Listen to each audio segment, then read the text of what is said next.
A paz do Senhor, eu sou o pastor J.C. Silva e estou muito feliz em estarmos juntos, crescendo na graça e no conhecimento do Senhor Jesus.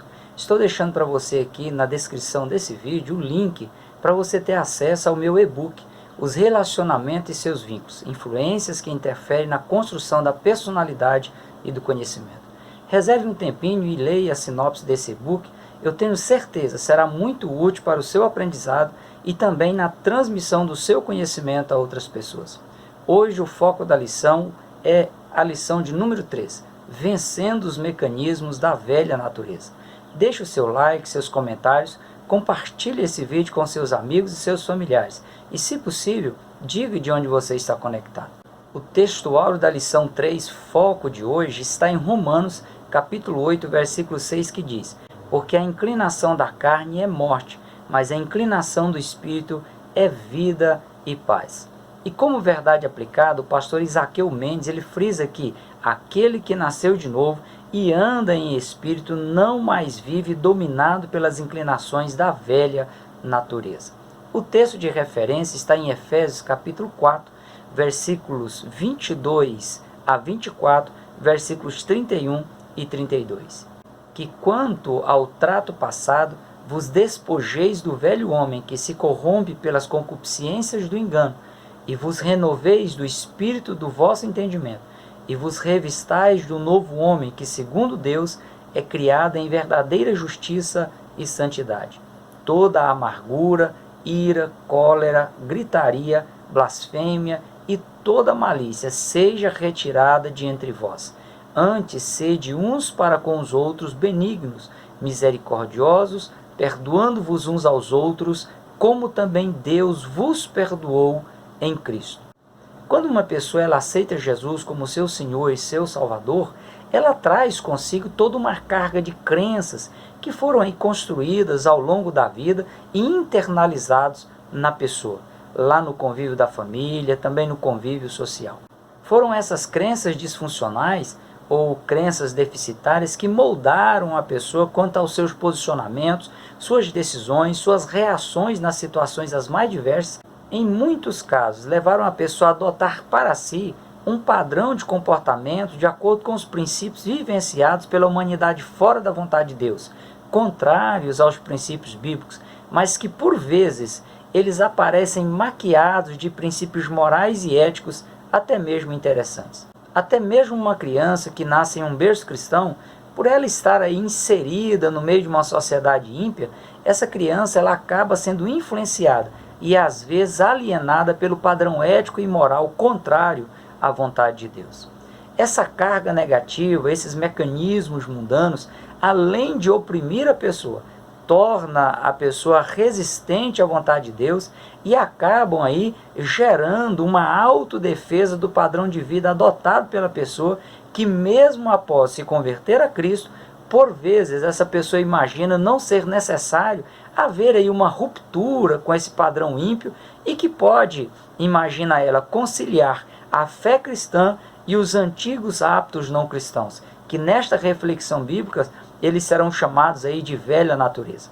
O pecado, a vida fora da vontade de Deus, gera medo, gera ansiedade, e sempre que a pessoa ela precisa lidar com essa realidade da necessidade de uma mudança substancial de vida, de ter que abandonar a velha natureza, as velhas práticas de vida fora da vontade de Deus, de que uma vida nova com Deus ela exige uma transformação plena, a pessoa ela se sente desconfortável, pois a verdade dói. Por vezes a pessoa acaba criando aí uma falsa zona de conforto e acaba enganando a si mesmo ao rejeitar ser orientada ou corrigida à luz das Escrituras Sagradas. Em muitos casos isso ocorre com o apoio de heresias, que são doutrinas criadas aí a partir de versículos bíblicos isolados ou casos bíblicos isolados, sem nenhum respaldo do contexto geral das Escrituras. Veja alguns mecanismos de defesa da velha natureza. O primeiro mecanismo é a troca da verdade de Deus pela mentira de Satanás. O espírito de mentira ele acaba tomando conta da pessoa e ela resiste em aceitar a verdade de Deus. Tudo porque o Deus deste século, ele cega o entendimento da pessoa para que a pessoa deixe de ver a luz do Evangelho. a resistência da pessoa em aceitar a verdade de Deus é a porta de acesso, é a porta de entrada que o inimigo precisa para ter a legalidade e agir na vida da pessoa. Outro detalhe que precisa ser aceito é que Deus ele só permite ou ele só envia a operação do erro porque as pessoas têm prazer na iniquidade. E aí as pessoas acabam acreditando na mentira de Satanás. O apóstolo João ele trata dessa questão em 1 João capítulo 1, versículo 5, a parte B, até o versículo 10, quando ele diz: Deus é luz e não há nele treva nenhuma. Se dissermos que temos comunhão com ele e andarmos em trevas, mentimos e não praticamos a verdade. Mas se andarmos na luz, como ele na luz está, temos comunhão uns com os outros, e o sangue de Jesus Cristo, seu Filho, nos purifica de todo pecado. Se dissermos que não temos pecado, enganamo-nos a nós mesmos, e não há verdade em nós. Se confessarmos os nossos pecados, ele é fiel e justo para nos perdoar os pecados e nos purificar de toda a injustiça. Se dissermos que não pecamos, fazemo-lo mentiroso e a sua palavra não está em nós. O segundo mecanismo de defesa da velha natureza é a criação de meios para permanecer no antigo estilo de vida.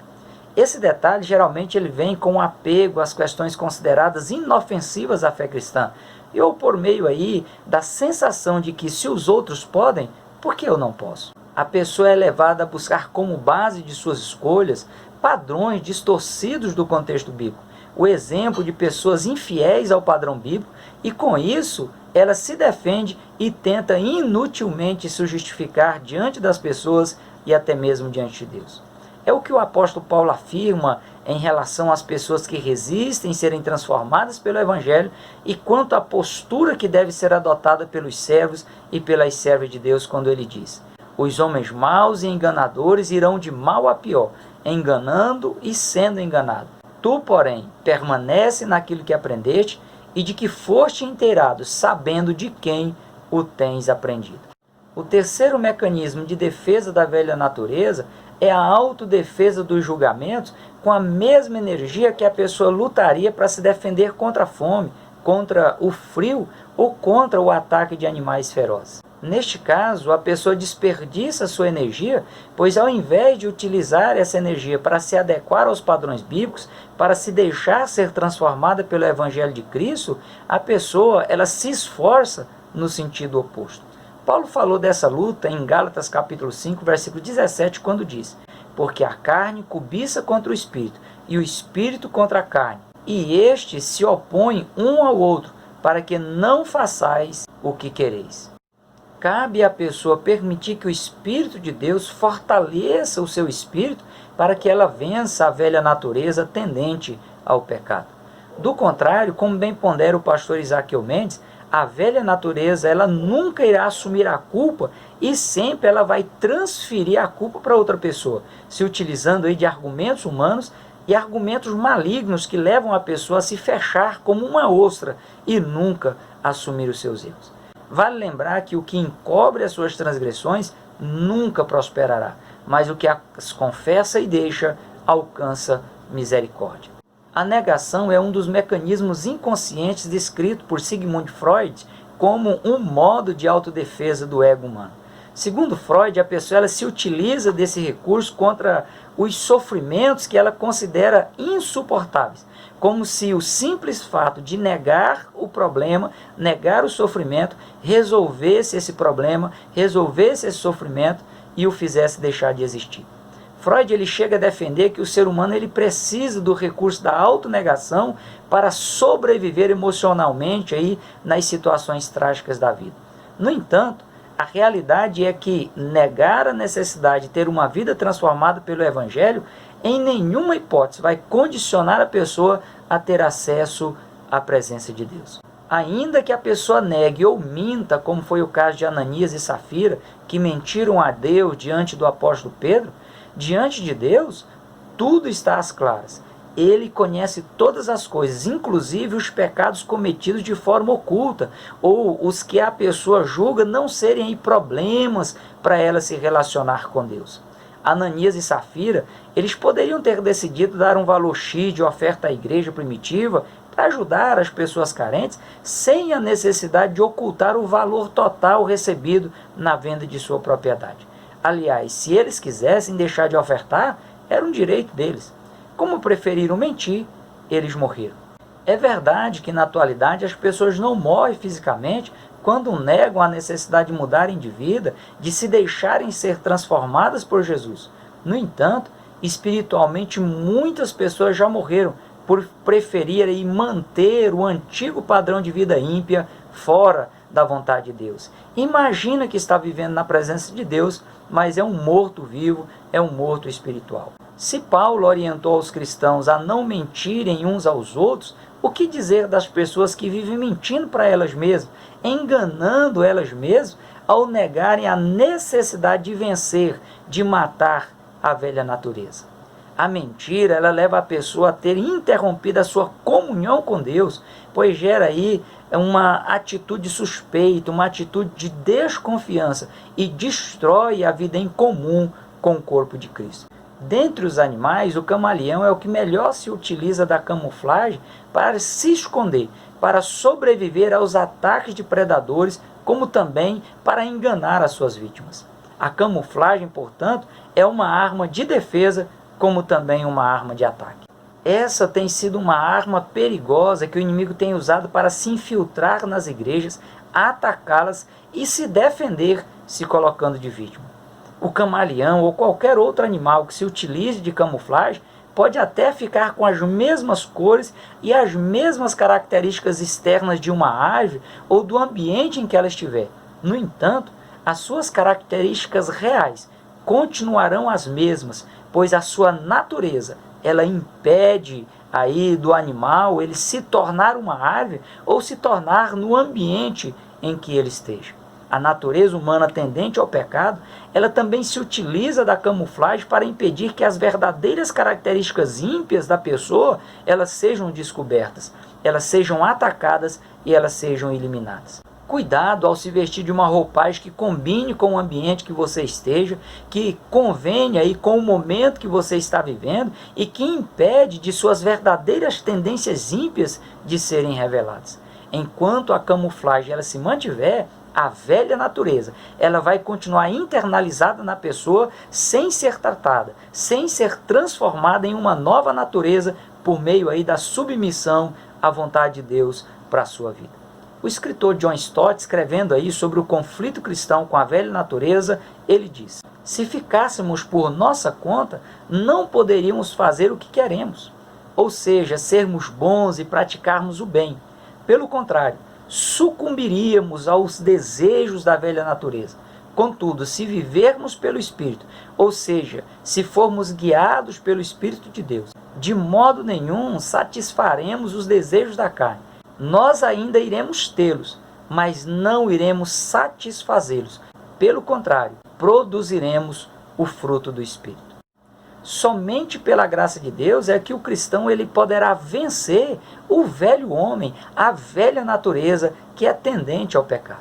Como bem observa o pastor Isaqueu Mendes, a ira, a raiva, a indignação, o desejo de vingança é um problema universal dominante em todas as culturas e experimentado também por todas as gerações. Segundo o apóstolo Paulo, o cristão ele pode até se irar, mas deve evitar que a ira o domine, o leve a cometer algum tipo de pecado. Nos momentos de ira é muito fácil de a pessoa dar lugar ao diabo, que tendo a oportunidade, ele vai trabalhar a partir da velha natureza humana pecaminosa, para que a ira ela envenene a pessoa e arruine a pessoa até mesmo aí nos seus relacionamentos mais íntimos. Apesar de a ira, a raiva, a indignação, o desejo de vingança ser um traço comum à humanidade ímpia, infelizmente, tem sido aí uma triste realidade dentro das igrejas e até, por vezes, estimulada por determinados grupos aí pseudos cristãos. A ira da velha natureza humana, a ira oriunda da velha natureza humana, ela precisa ser contida. Enquanto o cristão ele estiver vivendo neste mundo ímpio, ele está sujeito a sentir ou ser atacado pelos sentimentos de ira e ter aí as suas palavras e gestos cristãos comprometidos, moldados à velha natureza, e ele vir agir aí no mesmo padrão das pessoas não cristãs. Pedro aconselhou: amados, peço-vos como peregrinos e forasteiros, que vos abstenhais das concupiscências da carne, que combatem contra a alma. Paulo ele foi ainda mais específico ao dizer: não entristeçais o Espírito Santo de Deus, no qual estáis selados para o dia da redenção. Toda amargura e ira e cólera e gritaria e blasfêmia e toda malícia seja retirada de entre vós. Antes, sede uns para com os outros benignos, misericordiosos, perdoando-vos uns aos outros, como também Deus vos perdoou em Cristo. É certo que o cristão ele será confrontado pelas Escrituras em questões que estão impregnadas nas emoções, na estrutura psíquica, na estrutura cognitiva, nos atos em que a vontade humana impele a pessoa de fazer ou deixar de fazer determinada coisa, bem como em relação aos comportamentos dominados pela ira. A ira é uma das características das obras da carne, da natureza humana tendente ao pecado. É uma loucura temporária que precisa ser contida, e esse confronto é necessário e saudável. É a oportunidade aí de o cristão buscar se fortalecer no Espírito de Deus para vencer a velha natureza caída. O perigo do auto-engano é real e ele precisa ser admitido, ser entendido, combatido e vencido. E aqui eu vou apenas complementar o que eu já disse quanto a este assunto, colocando aqui alguns versículos bíblicos que reforçam o perigo de a pessoa se auto-enganar por presumir saber o que é melhor para ela mesma. Jeremias capítulo 17, versículo 9 diz: enganoso é o coração, mais do que todas as coisas, e perverso. Quem o conhecerá? Isso porque as convicções de uma pessoa fora da vontade de Deus, elas são construídas a partir de princípios humanos, princípios limitados, princípios imperfeitos. A percepção humana, ela se baseia no que é aparente, no que é temporal. O apóstolo Paulo, ele falando da forma como o cristão deve tratar a sua velha natureza, ele diz em Efésios capítulo 4, versículo 22, que ela seja despojada, ou seja, literalmente saqueada, privada de ter domínio sobre a nova natureza. Deve ser despida, deve ter exposta a sua verdadeira realidade. O profeta Jonas, com a sua velha natureza ainda camuflada, escondida dentro de si e ainda dominando, se auto-enganou, ao ponto de ter que enfrentar uma grande tempestade provocada por Deus. Depois acabou na barriga de um grande peixe e ainda questionou a Deus quanto aí a sua forma de agir em prol das pessoas arrependidas. Assim como Jonas não tinha argumentos para justificar a sua ira, se o cristão ele analisar à luz das Escrituras Sagradas as situações vexatórias e aflitivas pelas quais Deus permitido ele passar, o cristão verá com clareza que a sua ira não se justifica. Lhe faltará argumentos, e o cristão verá que ele está tendo oportunidade de se alinhar ainda mais à vontade de Deus e sair ainda mais fortalecido e honrado por Deus naquela situação complicada. Com certeza, existem problemas que são evitáveis, basta a pessoa deixar de se auto-enganar com a velha natureza. Ao se considerar as causas prováveis que dão origem à ira no ser humano, a conclusão será colocada por Tiago, irmão de Jesus, em sua carta no capítulo 4, versículos 1 e 2, quando ele diz: donde vêm as guerras e pelejas dentre vós? Porventura não vem disto, a saber dos vossos deleites, que nos vossos membros guerreiam? Cobiçais e nada tendes, sois invejosos e cobiçosos, e não podeis alcançar. Combateis e guerreais e nada tendes, porque não pedis. É provável que alguém deixe de admitir que muitos de seus problemas pessoais sejam fruto de suas próprias escolhas equivocadas ou mal feitas. Isso porque olhar de forma introspectiva é muito desconfortável. No entanto, é necessário, urgente, pois ao se descobrir aí a origem, a causa, a raiz do problema, a pessoa terá dado o primeiro passo rumo à solução do problema. O olhar introspectivo, ele nunca deve ser feito no sentido de autopunição, mas no sentido de buscar a causa, para se aplicar aí o remédio certo, na dosagem certa, pelo tempo que for necessário para sanar a enfermidade da alma. A depender do inimigo da alma humana, ele vai fazer de tudo para manter a pessoa enganada a respeito de si mesmo e a respeito das soluções apresentadas por Deus nas Escrituras Sagradas.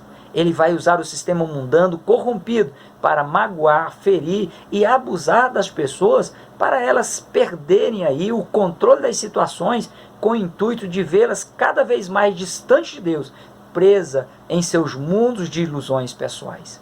Quanto à graça de Deus e à velha natureza, ela não pode ser confundida com a inércia divina ou com a conivência de Deus com os pecados cometidos pela humanidade. Deus, um dia, ele há de trazer a juízo todas as coisas e julgar tudo, todas as obras de cada pessoa.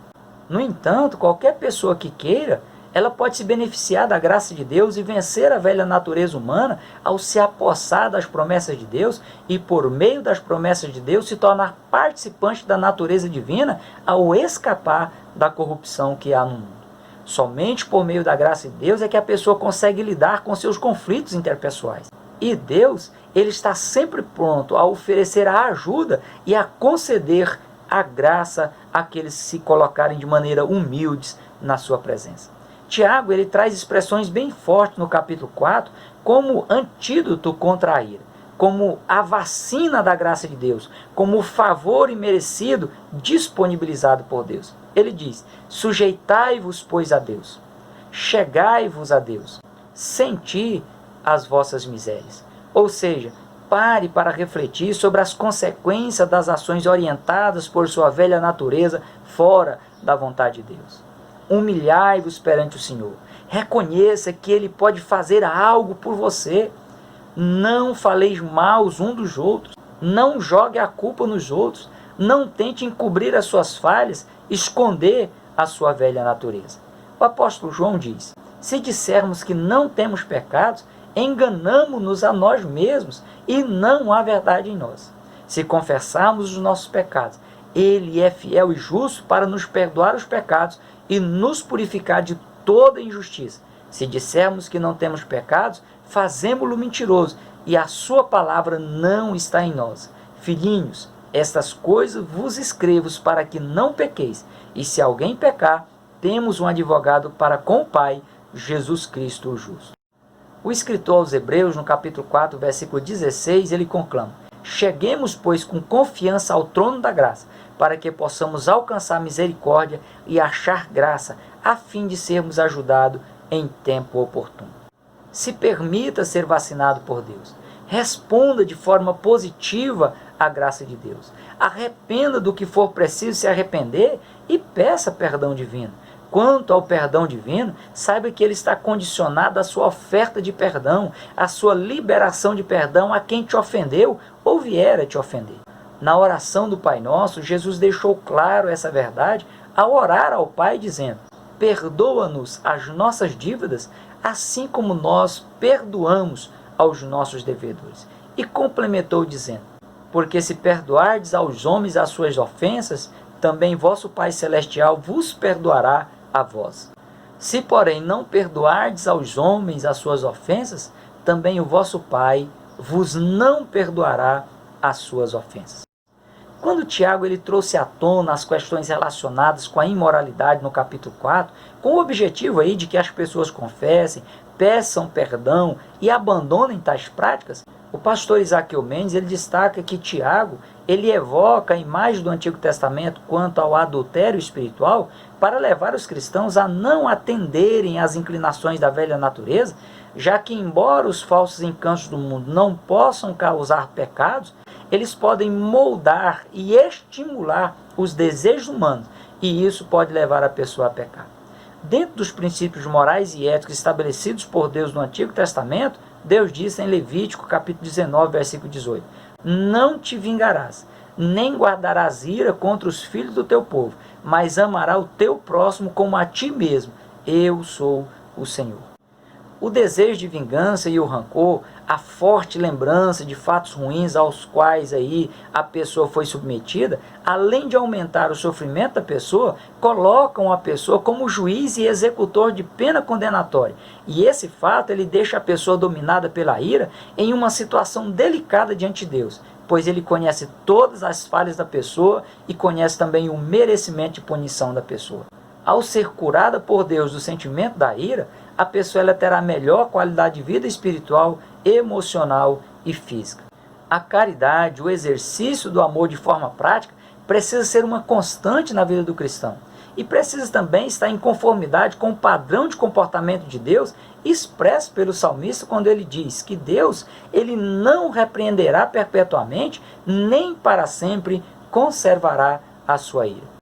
Se esse é o padrão de comportamento divino, deve também ser o padrão de comportamento daqueles que são servos e servas de Deus.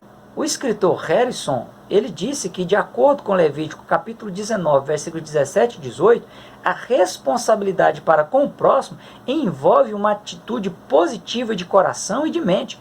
O ódio é uma resposta emotiva que somente deve ser empregada contra o mal, e nunca contra alguém que também é um membro da comunidade da aliança. Jesus chegou a dizer que a forma de comprovar que a pessoa é verdadeiramente sua discípula é a demonstração prática do amor ao próximo, possível somente aos que se submeterem ao novo nascimento, aos que vencerem os mecanismos da velha natureza. É plenamente possível deixar de ser dominado pelos desejos pecaminosos, pela velha natureza humana tendente ao pecado. À medida em que a pessoa aprofundar a sua comunhão com o Senhor, esses mecanismos da velha natureza humana, eles vão perder a sua resistência. E a comunhão com Deus, ela pode ser alcançada mediante o arrependimento sincero, mediante a firme disposição de mudança de vida, da confissão e do abandono das velhas práticas de vida. Como bem disse o apóstolo Paulo, se vivemos em espírito, andemos também no espírito. O meu desejo é que essa seja a sua disposição e que você dependa 100% de Deus, na busca e por andar em novidade de vida. Que Deus em Cristo continue abençoando a sua vida e a sua família. Prossiga na paz do Senhor.